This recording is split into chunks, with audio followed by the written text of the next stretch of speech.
489%. Just let that number sit in your mind for a second. Yeah, it's a massive number. 489%. I mean, if you had invested a year ago, that is the mind-boggling surge you would have seen in a company called Applied Optoelectronics. Right, which trades under the ticker AAOI.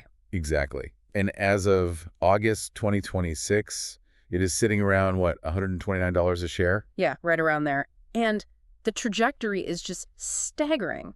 Honestly, it is the exact reason we are digging through their SEC filings, the technical charts, and the underlying supply chain data today. Because we have to figure out if this is real. Exactly. The mission for this deep dive is to isolate what is actually happening beneath the surface of that crazy stock chart. We really need to determine if this massive valuation run is backed by a permanent fundamental shift in the broader AI economy, or, if we are simply analyzing a speculative bubble that has completely detached from reality. And this matters to you, listening right now, regardless of whether you actually trade stocks or not. Because AAOI is, well, it's the perfect concentrated microcosm of the modern AI gold rush. It really is. We spend so much time talking about the software, right? Like the massive language models, the generative video platforms, the AI agents writing code. Yeah, the flashy stuff. Right. But to understand where AI is actually going, you have to understand the physical plumbing that makes it all possible.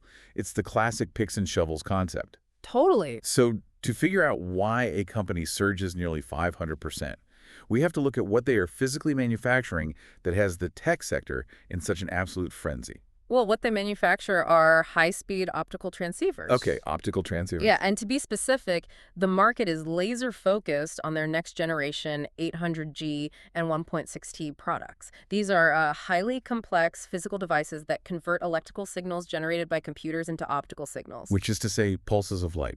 Exactly, pulses of light. And that light is then fired across fiber optic cables to transfer data between servers. Let's break those technical numbers down for a second because it really illustrates the sheer scale of what we are dealing with here. The G stands for gigabits. Right. So an 800G transceiver is pushing 800 gigabits of data every single second. Which is incredibly fast. I mean, to visualize that, it's roughly the equivalent of downloading several dozen full-length, high-definition 4K movies in the blink of an eye. Yeah, it's a massive amount of data. And 1.6T means 1.6 terabits. Yeah. So double that speed. Yeah. It is a volume of data transfer that the human brain can honestly barely comprehend. And that speed is the absolute linchpin of artificial intelligence. When major tech companies build these massive data centers, they're connecting thousands of GPUs, graphics processing units together. Right. During AI model training or even real-time inference, those GPUs have to share unfathomable amounts of data continuously. If the connection between them is slow, the entire multi-billion-dollar supercomputer just bottlenecks. So if the massive data centers are the brains of the AI revolution, filled with GPUs doing all the deep thinking, then these optical transceivers are essentially the optic nerves. That's a great way to put it. And because those GPUs have to communicate constantly across the network, if the optic nerve lags for even a fraction of a millisecond, the processing power of the GPU is just wasted while it waits for data to arrive. Wow. Which actually brings up a crucial question about the physical limits of this hardware. Like, why light? What do you mean? Well, why are we relying on optical transceivers at all? We've used standard copper wiring in server farms for decades, Why can't the tech giants just string thicker, faster copper wires between these new AI servers? Oh, right. Well, the answer comes down to pure physics and thermal limits. Okay. Electrons moving through copper wire encounter physical resistance, and resistance generates heat.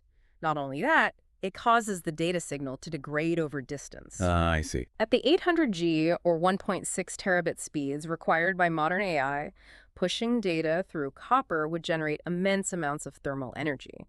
If you tried to run an AI data center on copper cabling at these speeds, the infrastructure would literally melt down. Wait, literally melt? Yeah, or at the very least, it would require so much cooling that the local power grid would probably collapse. Yeah. Converting the data into photons light and sending it through glass fiber optics is currently the only physical way to move this much information without catastrophic heat generation. Yeah. So optical transceivers aren't just like a nice efficiency upgrade.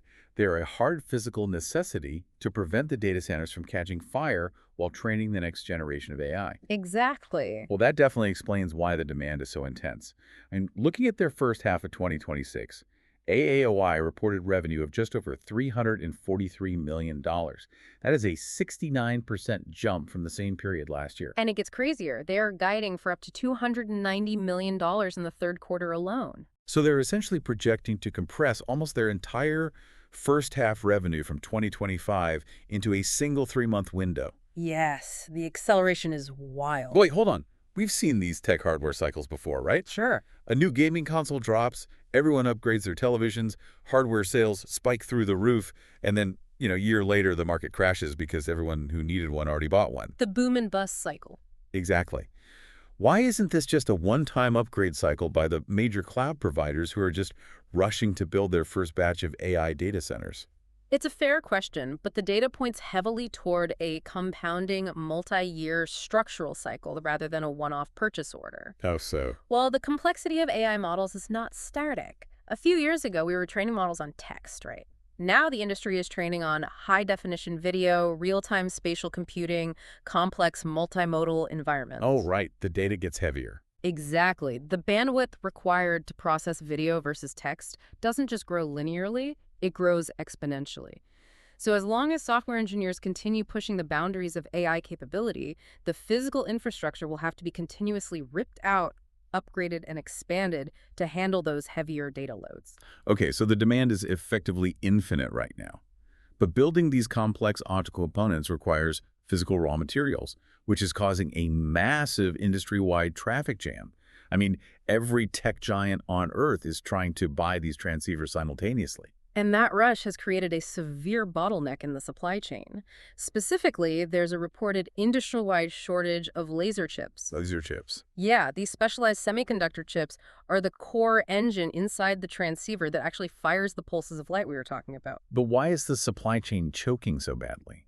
Like, if the demand for laser chips is this high, why can't a competitor or a major semiconductor foundry just, spin up a new factory tomorrow and print more laser chips to fill the gap? Because you can't just flip a switch. It comes down to the highly specialized nature of the fabrication process. You cannot simply retool a generic silicon microchip plant to make advanced optical laser chips. Why not? These components often require specialized materials like indium phosphide rather than standard silicon. Oh, wow. Yeah, and building a new fabrication facility, a fab that can handle these specific materials, requires years of lead time. You have to construct pristine clean rooms, calibrate incredibly sensitive lithography machines, source all the raw materials.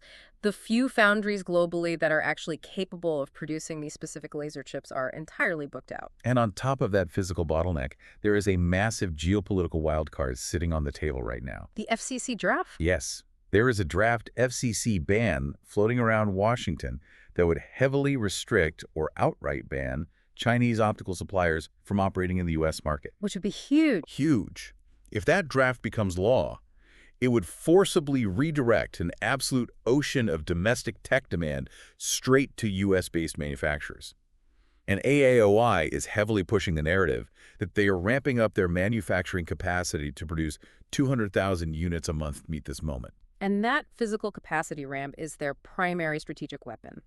In a market where analysts expect these laser chip and component supply constraints to last through at least mid-2027, the manufacturer with the most available, ready-to-ship capacity is going to absorb the market share. Sure, but banking on a draft ban feels like a sports team assuming they'll win the championship just because they heard a rumor the star player on the rival team might get suspended by the league. It's a good analogy. It's a massive gamble. Aren't investors playing a dangerous game by pricing a regulatory what-if into the stock as if the ban is already a done deal? They are, and placing a premium on unpassed regulation is fundamentally risky. If the FCC ban fails to materialize, a massive speculative tailwind will instantly evaporate from that stock price. Right. However, the market's underlying thesis isn't entirely dependent on Washington.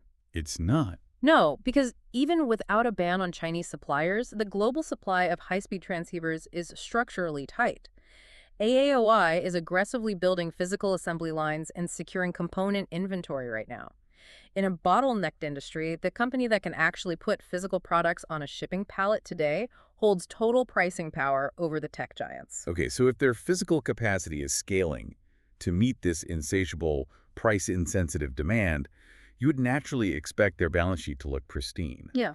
But when you look at the SEC filings, they're actually bleeding cash. Yeah, it's not a pretty picture on the And this surface. is where the narrative hits a massive speed bump. I want to lay out these numbers clearly because the contradiction is wild. Go for it. As we said, they grew their revenue by almost 70% in the first half of 2026. But their net loss, like the actual money they're losing on a GAAP basis, was $37 million. That is a wider loss than they reported during the same period last year when they were selling far less product. Furthermore, their operating cash flow is a negative $73.7 million. And their capital expenditures, the cash they are spending to build these facilities, more than doubled in the first quarter alone. It's a lot of cash going out the door. Exactly. How does a company grow its revenue by 70%, operate in the hottest sector on Earth, but manage to lose more money than they did a year ago? Well, it illustrates the brutal economics of scaling physical hardware. You see, they are not selling the transceivers at a loss on a per-unit basis. Instead, we are looking at the massive upfront friction of scaling manufacturing. Right, the factory costs. Exactly. To reach that target of producing 200,000 high-tech transceivers every month, you have to pour concrete, build localized clean rooms, purchase highly specialized testing equipment, and hire thousands of engineers and assembly workers. And you have to do all of that long before the first finished transceiver is ever sold and paid for. So you basically have to front all the cash for the infrastructure before you see a single dime of return. Precisely. And that dynamic creates a very confusing earnings report. While they posted a widening GAAP net loss, secondary reporting showed they actually beat Wall Street estimates with an adjusted EPS and adjusted earnings per share of 6 cents in the second quarter. Okay, I have to stop you there. Reporting a massive GAAP loss alongside a positive adjusted profit sounds like, I don't know, financial sleight of hand. How does that gap even exist? I get why it sounds sketchy, but the divergence is driven heavily by non-cash accounting items, primarily depreciation. Depreciation. Yeah. When AAOI spends $50 million buying state-of-the-art factory equipment today, the cash immediately leaves their bank account. But under GAAP accounting rules, they cannot record that massive expense all at once. They have to slowly expense the cost of that machinery over, say, 5 or 10 years on their income statement. Oh, I see. So their net income is dragged down by the depreciation of factories they already paid for months or years ago. And the adjusted EPS ignores those historical paper expenses to give us a picture of their current operational cash flow. Exactly. Which brings us to the most critical financial mechanism in this entire deep dive operating leverage. Okay, explain that. Right now, AAOI is carrying massive fixed costs. Running an advanced optics factory costs tens of millions of dollars a quarter, whether you produce 10 transceivers or 10,000. If your volume is low, the fixed cost assigned to each individual unit is astronomical, which just destroys your profit margins. Right. But if they can successfully ramp up to that 200,000 unit a month target, those exact same fixed factory costs are spread out over a massive volume of products. The cost per unit plummets and the profit margins expand dramatically. It's like renting a massive commercial kitchen, right? Sure. Say the rent costs $10,000 a month. If you only sell 100 burgers, you're losing a fortune on every single burger just to cover that rent. Yep. But if you sell 50,000 burgers out of that exact same kitchen, the rent becomes a fraction of a penny per burger, and suddenly you are printing cash. That is a perfect analogy. And honestly, the entire 489% run in the stock price is a bet that this operating leverage is about to kick in. The market believes they will reach sufficient scale so their fixed costs are finally absorbed, transforming all that top-line revenue growth into massive bottom-line cash profit. Okay, but if this operating leverage is genuinely about to kick in and profit margins are on the verge of exploding, the people running the company should be mortgaging their houses to buy up every share they can get their hands on. You would think so? But they aren't. When we look at the insider trading data, it is a glaring red flag. The insider activity is incredibly one-sided right now. According to the filings, there have been 17 recent open market insider sales. The executives and board members have unloaded over 327,000 shares, and the total number of open market insider purchases during this same period. Zero. Zero. Not a single share bought. Whenever the executives who see the day-to-day operations of the supply chain are exclusively selling their own stock, you have to critically analyze their motivation. I mean, to any outside observer, this looks like the executives are quietly heading for the exits while pumping up the 2027 revenue targets. But Surely there's some nuance here. After a 489% run, I imagine personal financial planning plays a role, right? It absolutely does. When a stock appreciates that rapidly, it is standard practice to see insiders take some chips off the table. Makes sense. If a CEO suddenly finds that 90% of their net worth is concentrated in one highly volatile tech stock, any wealth manager is going to force them to sell shares for basic portfolio diversification. Right. You don't want all your eggs in one basket. Exactly. There are also automated selling programs tied to tax obligations when stock options vest. So selling alone doesn't necessarily mean the underlying business is failing. But look at the specific timing of the market right now. The stock just had a highly volatile 14% pullback. It dropped significantly from its recent highs. If I'm an executive, and I know for a fact that our capacity ramp is flawless and our 2027 revenue targets are a lock, a 14% drop is a massive discount. It's a gift. But there are still zero buys during this dip. They are refusing to buy the dip in their own company. And that, the total absence of insider purchasing during a double-digit pullback, is the most potent bear signal we have. If management truly believed the stock was undervalued relative to their upcoming operating leverage, you would historically see executives stepping in to make open market purchases. Both to build their own wealth and to signal confidence to terrified retail investors, right? Exactly. And the fact that they aren't stepping in tells us what about the valuation? It tells us that even the insiders recognize the stock is priced for absolute flawless execution. AAOI is currently trading at a price-to-sales ratio of 18.46. You are paying over $18 for every $1 of top-line revenue. Not profit, just gross sales. That is a premium valuation typically reserved for software-as-a-service companies with 90% gross margins, not a capital-intensive manufacturer pouring concrete and fighting for raw materials. So the market has priced in the blue sky scenario. Completely. They are assuming the factory ramp is perfect, demand never wavers, and the FCC ban passes. There is virtually zero margin of safety left in the share price if they stumble. Man. And because there's no margin of safety, the upcoming earnings report feels like a live grenade. The stock is hovering in this incredibly tense consolidation phase. The hyper-growth bulls are betting on the AI revolution, and the skeptical bears are pointing at the insider selling and the cash burn. We are approaching a major catalyst that will force the market's hand. The third quarter earnings report in November 2026 will be the ultimate crucible for this narrative. No doubt about it. And we really have to highlight the volatility here. AAOI has a beta of 3.85. Very high. For context, the overall market, the S&P 500, has a beta of 1. That means this stock is nearly 4 times as volatile as the broader market. If the S&P drops 1%, this stock might violently swing 4%.